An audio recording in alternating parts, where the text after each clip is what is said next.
Real news में ख़बरनि जो सिलसिलो जारी है। यहाँ रहमान गुल लाशारी नाज़रीन मां ख़बर का आगाह कंदा हलूं तो बदीन के सामूंडी पट्टी में पानी के एतराज़ खोट खिलाफ़ बदीन सब डिवीज़न कटण सब डिवीज़न के आबाद करण जो बदीन प्रेस क्लब अॻियां इलामती बुख हड़ताल कंहिं पर ॿिए ॾींहुं जारी रही।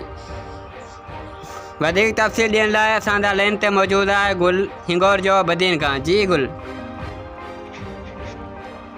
बदीन ज़िले की सामूंडी पट्टी में मुसलसल पानी की अथराती खोट खिलाफ़ बदीन सब डिवीज़न कटण सब डिवीज़न ऐं साहिली पट्टी के आबादकारनि जो बदीन प्रेस क्लब अॻियां एहतजाजी मुज़ाहिरो धरणो ऐं अलामती बुख हड़ताल क़ाइम कई वई।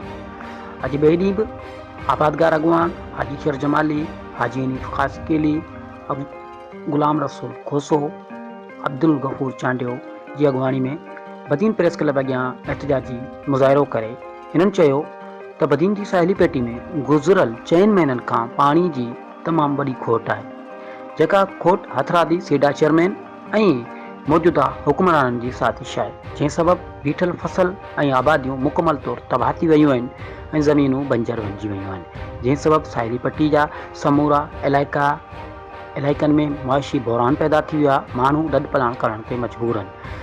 हिननि चिता ॾींदे चयो जेकॾहिं पानी की अथराती खोट ख़त्म न कई वई त बदीन थरकोल ते धरणो हणंदासीं ऐं सीडा ऑफिस जो घेराव कंदासीं।